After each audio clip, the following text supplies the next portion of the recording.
বিশ্বকে নিজের সেতারে মন্ত্রমুগ্ধ করার পরে ঋষভ রিকিরাম শর্মা কালকে পৌঁছালো যখন মুম্বাইতে পারফর্ম করতে, তখন সেখানে বসে থাকা দীপিকা পাডুকোন থেকে গৌরী খান সবার চোখে কিন্তু জল চেপে এলো।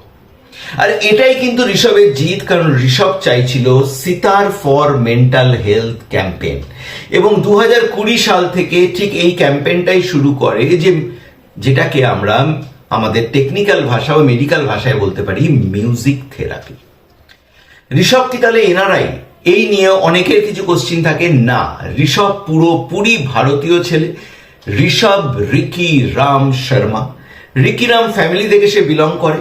দিল্লিতে বড় হওয়া, ডিপিএস এ পড়া, এবং তার সেতার বাজনা শুরু হয় তার বাবার হাত ধরে 10 বছর বয়সে।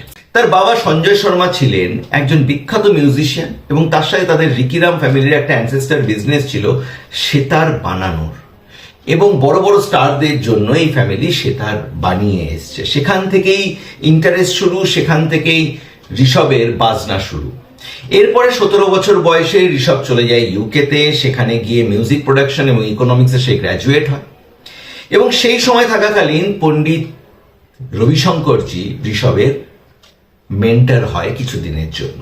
উনি জনের আশীর্বাদ পেয়েছে, এবং 2020 সালে ঋষভ লঞ্চ করে সিতার ফর মেন্টাল হেলথ, কারণ সেই সময়টা ছিল হচ্ছে কোভিডের সময়, এবং গোটা সোশ্যাল মিডিয়া জুড়ে ঋষভ তখন থেকেই কিন্তু পুরোপুরি ছড়িয়ে যায়।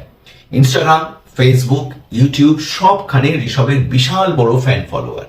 এবং কালকে ঋষভ যখন পারফর্ম করছিল মুম্বাইয়ে, আমরা ভারতীয়রা প্রথম দেখলাম এলইডি সিতারও হতে পারে, কেউ ভাবতে পারেনি।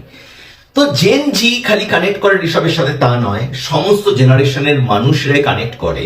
কিন্তু সিতারকে এইভাবে মডার্নাইজড করে যে করা যায়, এইভাবে যে এত সুন্দর একটা মিউজিক বানানো যায়, সেটা কিন্তু আগে কেউ হয়তো ভাবিনি আমরা। শুধু কি মিউজিক না, ঋষভের গলাও অপূর্ব। শিবস্তোত্রম থেকে শুরু করে এক একটি গান যখন সে ধরে, লোকে মন্ত্রমুগ্ধ হয়ে সেটা শোনে। ঋষভের বয়স এই মুহূর্তে দাঁড়িয়ে 27, আর তাতেই তিনি ভারতের প্রথম যে সোলো পারফর্ম করে এসছেন হোয়াইট হাউসের ভেতরে ঢুকে।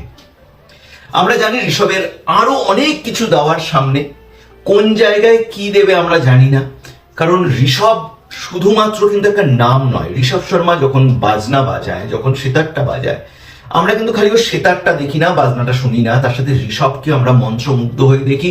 অনেকে তো বলে দেবদূত চলে এসছে। যেরকম অ্যাপিয়ারেন্স, হাতে মেহেন্দি, পুরো মিলে যেন মনে হয় ভগবান কিছু একটা বাজাচ্ছে আর আমরা মন্ত্রমুগ্ধ হয়ে শুনছি।